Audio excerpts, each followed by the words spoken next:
Imagine this. You are standing in the shadows of a marble palace in Alexandria, watching as a 21-year-old woman orchestrates the most audacious seduction in human history. The year is 48 BC, and the most powerful man in the world, Julius Caesar, believes he's conducting a routine diplomatic meeting. What he doesn't know is that every detail of this encounter has been meticulously planned for months. The incense burning in bronze braziers isn't chosen for its pleasant aroma. It contains psychoactive compounds that heighten desire and cloud judgment. The wine isn't ordinary vintage. It's laced with aphrodisiacs, extracted from rare plants that cost more than a Roman villa. Even the positioning of the furniture, the lighting from oil lamps, the strategic placement of mirrors reflects surfaces to create the most flattering angles. Everything serves one purpose: to transform a political alliance into an intimate obsession.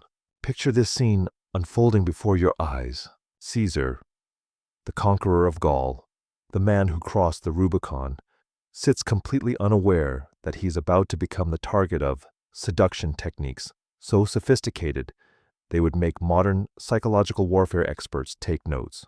The woman orchestrating this performance is Cleopatra VII, but she's not the exotic beauty Hollywood imagined. She's a brilliant strategist who speaks 9 languages, holds a doctorate in mathematics, and has spent years studying the intimate weaknesses of powerful men. What you're witnessing isn't just seduction. It's the weaponization of desire for political domination. Think ancient courtship was all about natural charm and coincidental attraction. Think again, what Cleopatra deployed against Caesar and later Mark Antony was so systematically calculated, so psychologically manipulative, that it makes modern dating strategies look like child's games. The methods she used involved neurological manipulation, chemical enhancement, theatrical staging, and psychological techniques that tap into the deepest, primal instincts of the male brain. These weren't the romantic encounters sanitized in history books. They were precision-engineered psychological operations where every touch, every glance, every word was designed to create addiction-level dependency in the most powerful men of the ancient world. The stakes couldn't have been higher. Egypt was collapsing economically, surrounded by Roman enemies, and facing complete annexation. Cleopatra's seduction wasn't about love or even lust. It was about survival. Failure meant the end of the Ptolemaic dynasty, the enslavement of her people, and the complete destruction of everything her ancestors had built over 3 centuries. Success meant transforming Egypt's greatest threats into devoted protectors willing to sacrifice their own careers, reputations, and lives for her kingdom. What you're about to discover goes far beyond the sanitized versions taught in schools.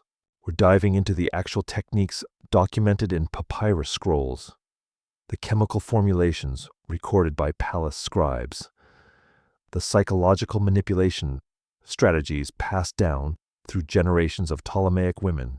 You'll learn how Cleopatra used controlled starvation to heighten sexual response, how she employed theatrical techniques to create mystical experiences, how she manipulated brain chemistry through carefully administered substances, and how she created emotional dependency through calculated vulnerability and strategic withdrawal. These methods were so effective that Julius Caesar, a man who had conquered most of the known world, abandoned his political ambitions in Rome to spend months in Alexandria. Mark Antony, co-ruler of the Roman Empire, eventually chose suicide rather than live without her. The seduction techniques Cleopatra deployed didn't just win her temporary protection. They created such obsessive devotion that these men literally restructured the ancient world to serve her desires. The historical documentation reveals techniques so manipulative, so psychologically sophisticated, that they challenge everything we think we know about ancient relationships. Cleopatra didn't rely on physical beauty or chance encounters. She created comprehensive psychological profiles of her targets, studying their childhood traumas, their deepest fears, their unfulfilled desires. She employed teams of specialists, philosophers who understood human nature, physicians who knew how brain chemistry affected emotion, actors who could create perfectly scripted intimate encounters. The encounter with Caesar began months before they ever met. Cleopatra's intelligence network had been gathering information about his personal preferences, his intimate habits, his emotional vulnerabilities. They discovered his childhood fear of abandonment after his father's early death, his need for intellectual stimulation from women, his attraction to power and exotic mysticism. Armed with this psychological profile, she designed a seduction campaign that would exploit every weakness, while making him believe the attraction was entirely natural. Her first strategic decision was the famous delivery in a carpet, but the reality was far more calculated than romantic legend suggests. The carpet wasn't chosen randomly. It was woven with specific patterns that created optical illusions designed to disorient and intrigue. The timing wasn't spontaneous. It was scheduled for late evening when Caesar's judgment would be impaired by fatigue and wine. Even her positioning when she emerged was choreographed to maximize visual impact while maintaining an aura of vulnerability that would trigger his protective instincts. The psychological manipulation began immediately upon their first meeting.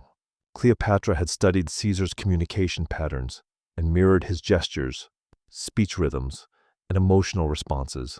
This neurological mimicry creates subconscious comfort and attraction, making the target feel understood at a deep level. She presented herself as intellectually curious about his military campaigns, asking questions that allowed him to demonstrate his expertise, while subtly flattering his achievements. Every response was calculated to feed his ego while establishing her as someone worthy of his attention.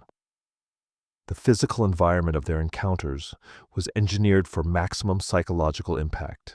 The palace chambers where they met featured acoustics designed to make whispered conversations feel intimate and conspiratorial.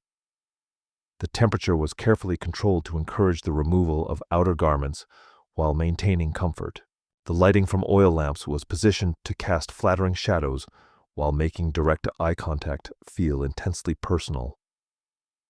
Even the furniture was arranged to encourage gradually closer physical proximity throughout their conversations. But Cleopatra's masterstroke was her use of scent as a psychological weapon. Ancient Egyptian perfumers had developed formulations that contained naturally occurring pheromones and mild psychoactive compounds. These weren't simple fragrances. They were chemical formulations designed to trigger specific neurological responses. The scent she wore during their first encounter contained compounds extracted from blue lotus flowers, which induce mild euphoria and heightened sensuality. Caesar associated this unique scent with the pleasure of their meeting, creating an unconscious addiction that made him crave her presence. The strategic vulnerability she displayed was perhaps her most sophisticated manipulation technique. Cleopatra presented herself as brilliant and powerful, but haunted by the same fears that plagued Caesar. She shared carefully crafted stories about her childhood isolation, her burden of responsibility, her fear of betrayal by those closest to her. These weren't random confidences. They were precisely chosen revelations that mirrored Caesar's own psychological wounds. This created an illusion of deep spiritual connection that transcended mere physical attraction. Her intellectual seduction was equally calculated. Cleopatra engaged Caesar in discussions about philosophy, mathematics, and military strategy, but always positioned herself as an eager student rather than an equal. This satisfied his need to be the dominant figure while demonstrating her intellectual capacity. She asked questions that led him to reveal his deepest ambitions and fears, information she would later use to position herself as essential to his ultimate success. The physical seduction was delayed strategically to build tension and desire. Their early encounters involved minimal physical contact, carefully orchestrated to seem accidental, but leave lasting sensory impressions.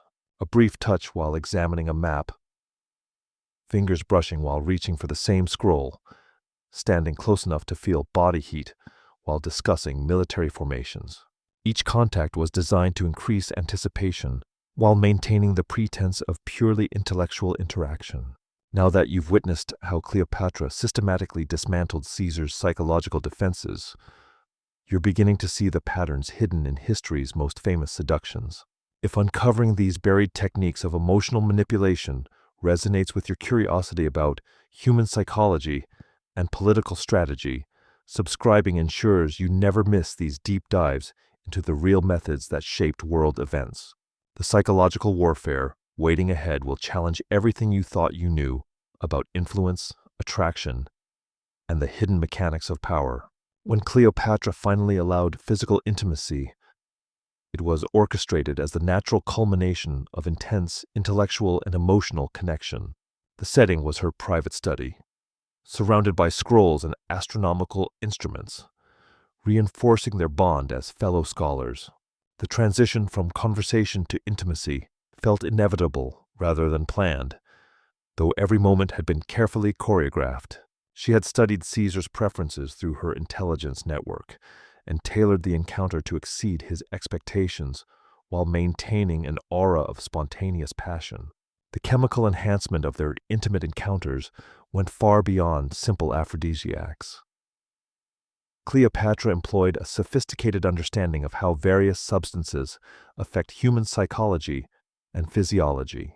The wine they shared was infused with damiana, a natural compound that increases blood flow and sensitivity. The oils used for massage contained extracts from plants that heightened tactile sensations while inducing mild euphoria. Even the foods served were chosen for their psychoactive properties: figs and honey that boost serotonin levels, exotic spices that stimulate circulation and heighten awareness. Her technique of strategic withdrawal was perhaps the most psychologically devastating weapon in her arsenal.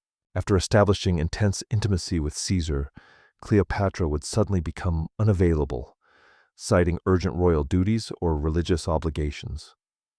This wasn't rejection, it was calculated deprivation designed to create obsession.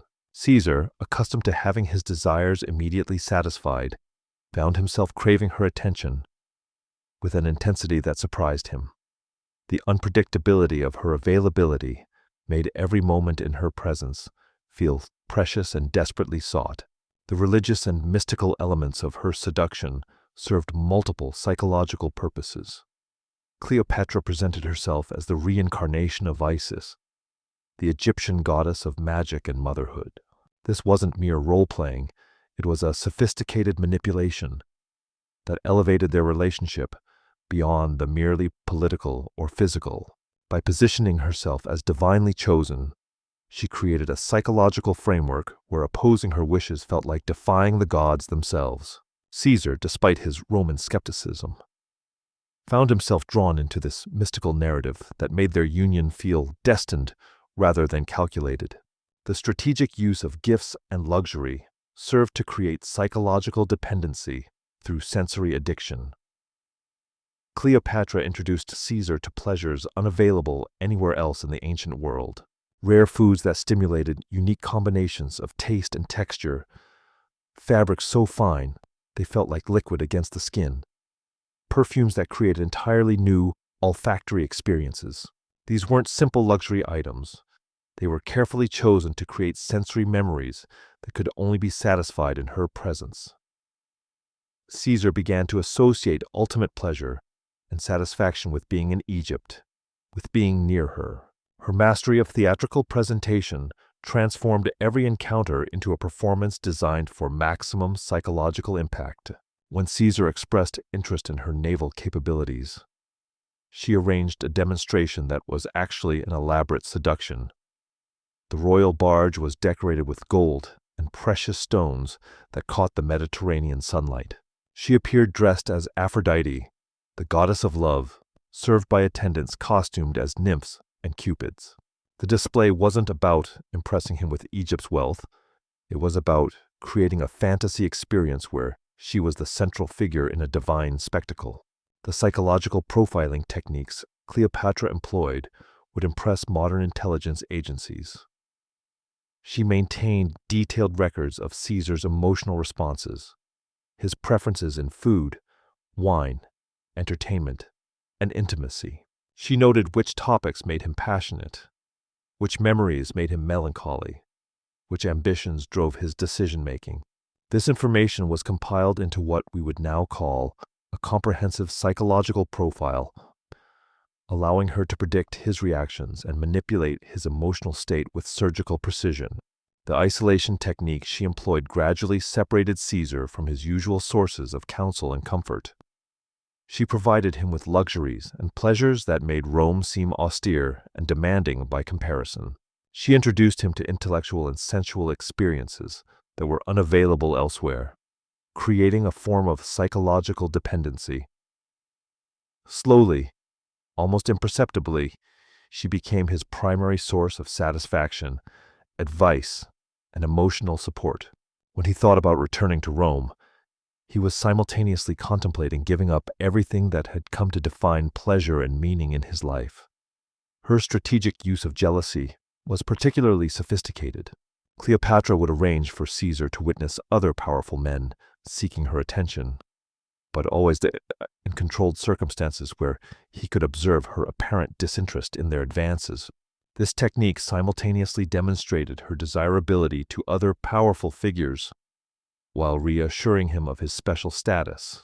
The jealousy this created intensified his desire to possess her exclusively, while making him feel uniquely chosen and superior to his rivals. The pregnancy with Caesarion represented the ultimate psychological and political masterstroke.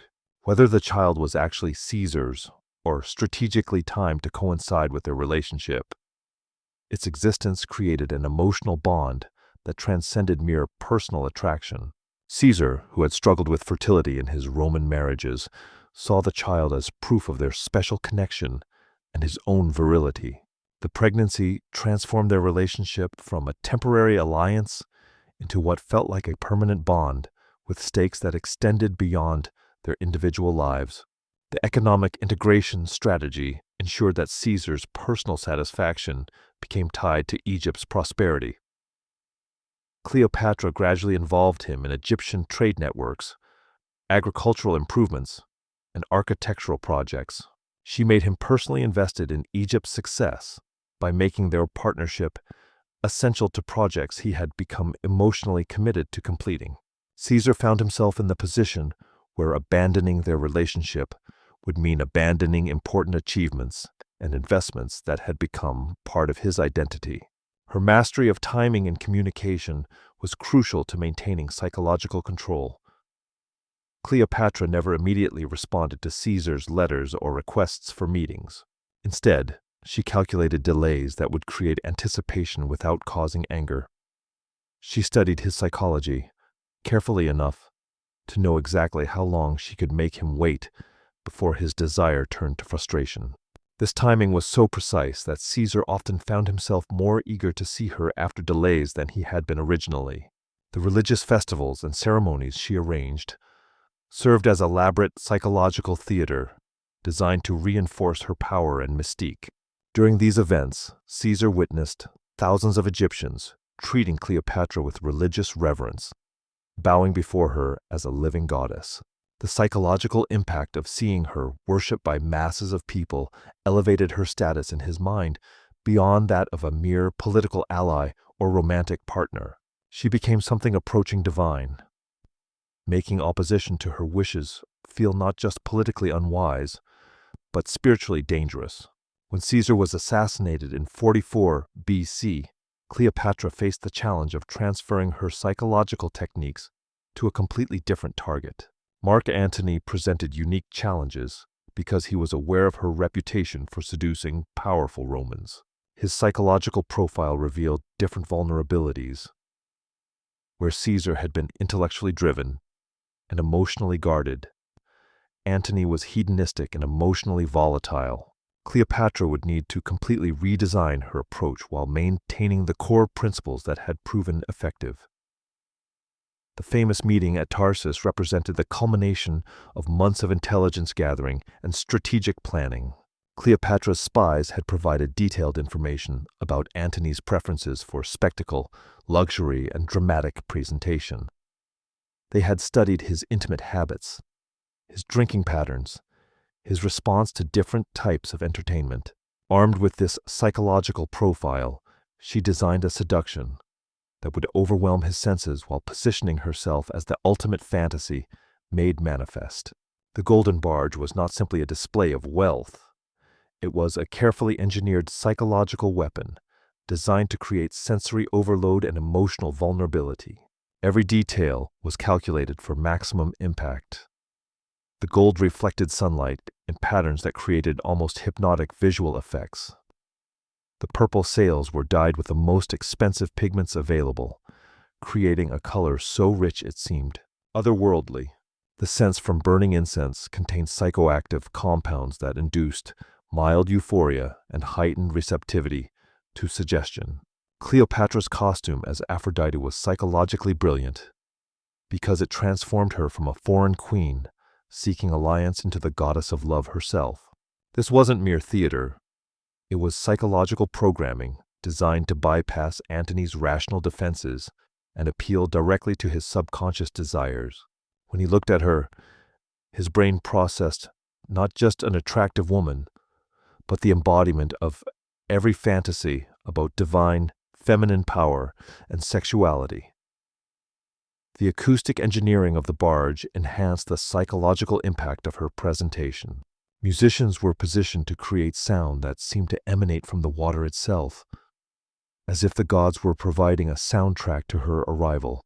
The rhythm of the music was specifically chosen to match and gradually accelerate human heart rates, creating physiological arousal that Antony would unconsciously associate with her presence. The strategic use of servants costumed as cupids and sea nymphs created a complete fantasy environment where normal social and political rules seemed suspended. Antony found himself transported into what felt like a divine realm where Cleopatra was the central figure. This psychological displacement made rational evaluation of their political relationship extremely difficult, as his brain was processing the encounter as a religious or mystical experience rather than a diplomatic meeting. Her delayed appearance on the barge was calculated to build anticipation to an almost unbearable level. Antony was kept waiting while experiencing increasingly spectacular displays designed to heighten his expectations.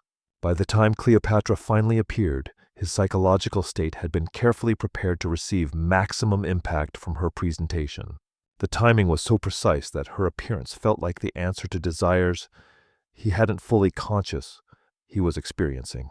The feast she arranged for their first private dinner was an exercise in sensory manipulation that would make modern neuroscientists take notes. Every element was chosen for its psychological impact.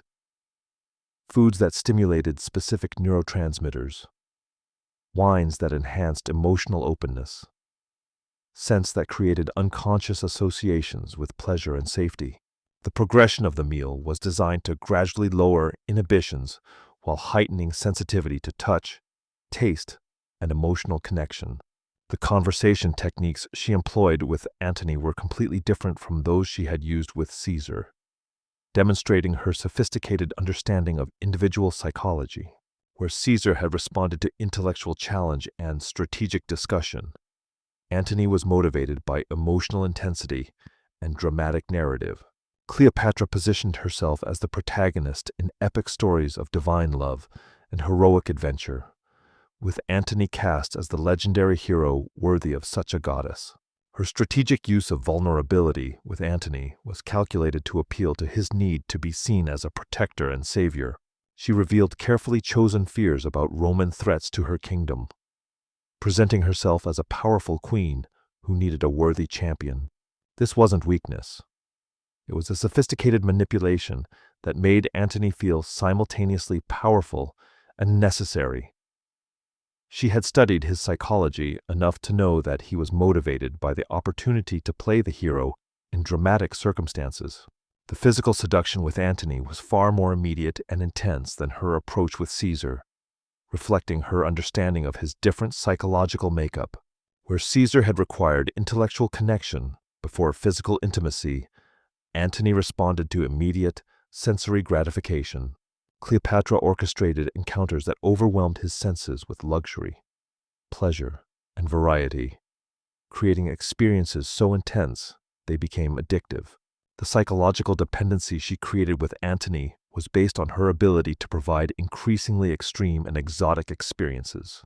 She introduced him to pleasures and entertainments that were unavailable anywhere else in the ancient world, then made it access to these experiences dependent on maintaining their relationship. Antony found himself psychologically addicted to a lifestyle that could only exist in her presence, making separation feel like a return to deprivation and boredom. Right now, you're feeling the weight of these revelations about history's most sophisticated psychological manipulations. This discomfort you're experiencing is the recognition of how power and seduction intertwined in ways that shape the ancient world. If you want to continue confronting these uncomfortable realities that traditional history tried to sanitize, subscribe to keep accessing these hidden testimonies of human manipulation and political survival. Because what comes next will reveal techniques that make modern influence operations seem primitive by comparison. The religious theater Cleopatra created around their relationship elevated it beyond mere personal attraction to something approaching divine mandate. She convinced Antony that their union was blessed by the gods, specifically that they were the reincarnations of Dionysus and Isis, destined to rule together. This wasn't casual role-playing. It was comprehensive psychological programming that provided religious justification for any political or personal decisions that served their partnership. Her mastery of gift-giving as psychological manipulation involved presents that created ongoing dependency rather than simple gratitude. She gave Antony access to trade networks that made him personally wealthy, but only as long as their alliance continued. She provided him with military resources that enhanced his reputation, but made it clear that these advantages disappeared if he betrayed their partnership. Every gift was strategically designed to make ending their relationship feel like personal and professional suicide. The isolation techniques she employed gradually separated Antony from Roman advisors and traditional sources of support. She provided him with Egyptian counselors who were actually her agents, advisors who appeared to serve his interests while actually advancing her agenda. Slowly, almost imperceptibly, she replaced his entire support network with people who were fundamentally loyal to her, leaving him psychologically dependent on her for guidance and validation. Her strategic use of children as emotional leverage was particularly sophisticated. The twins she bore Antony created emotional bonds that transcended political calculation. She ensured that he spent significant time with the children, allowing paternal instincts to develop that made him emotionally invested in their welfare. Any threat to Egypt became a threat to his children, making opposition to Cleopatra feel like endangering his own family. The economic integration she achieved with Antony was even more complete than what she had accomplished with Caesar. She made him a partner in Egyptian trade ventures, agricultural projects, and mining operations. His personal wealth became tied to Egypt's prosperity, making her kingdom's success essential to his financial well-being. She had studied his psychology enough to know that threats to his economic status would trigger deeper anxiety than threats to his political position.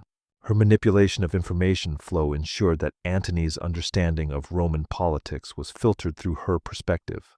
She controlled what news reached him from Rome, emphasizing information that made him feel betrayed or threatened by former allies while minimizing reports that might encourage reconciliation.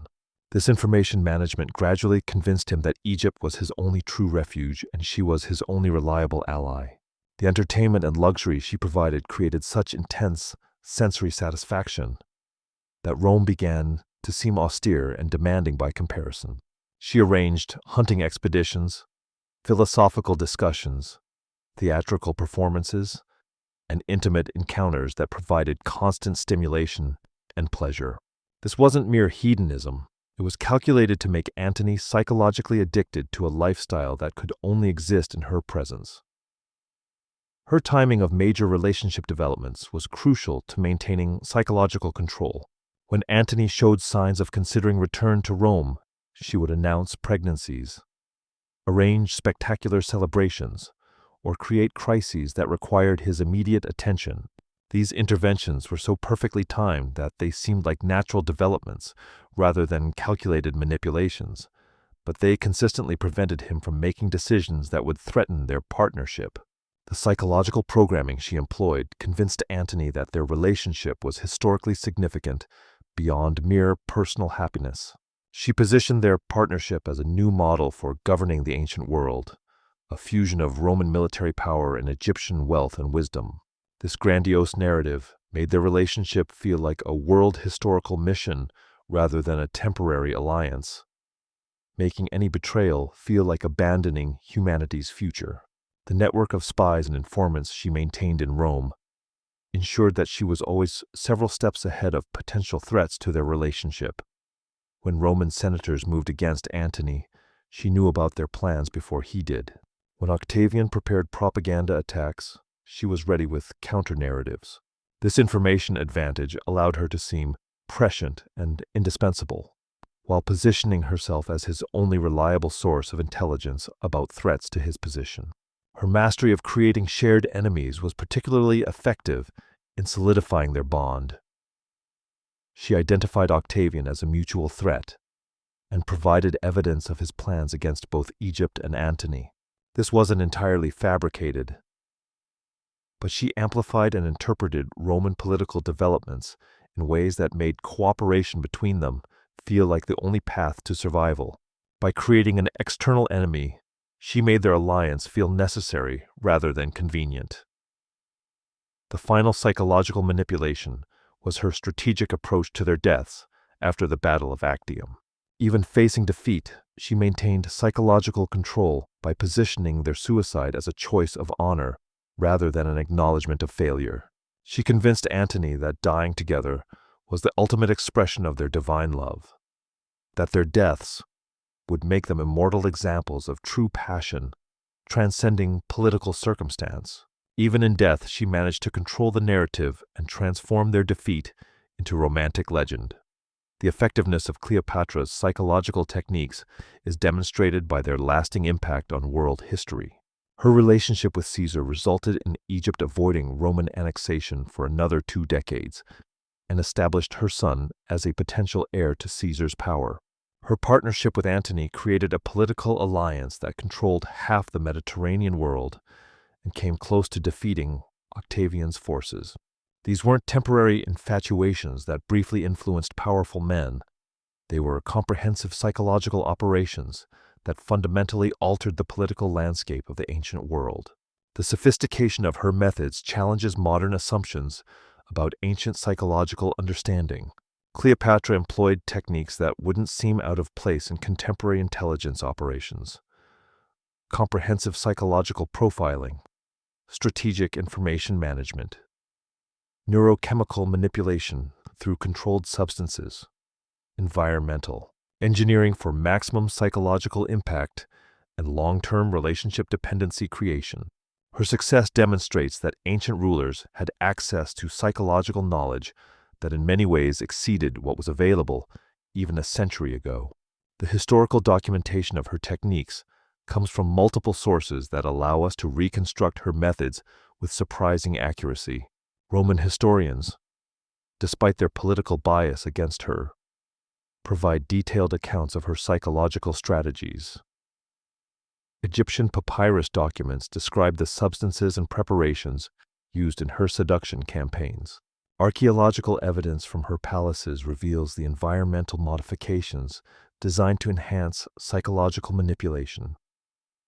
These sources combine to create a comprehensive picture of systematic seduction as political warfare. The ultimate lesson of Cleopatra's psychological warfare is that she understood something fundamental about human nature that transcends historical period or cultural context. She recognized that powerful men, regardless of their intelligence or experience, remain vulnerable to techniques that appeal to their deepest psychological needs and fears. By studying her targets carefully and designing comprehensive manipulation campaigns, she could create emotional dependencies that override rational political calculation. The modern relevance of her techniques is both fascinating and disturbing. Elements of her psychological manipulation strategies appear in contemporary advertising, political campaigning, and even personal relationship dynamics. The understanding that environment, timing, scent, intellectual engagement, strategic vulnerability, and calculated unavailability can create powerful psychological influences remains as relevant today as it was in ancient Alexandria. You came into this exploration thinking ancient seductions were simple matters of beauty and opportunity. And now you leave understanding the systematic psychological warfare that shaped world history.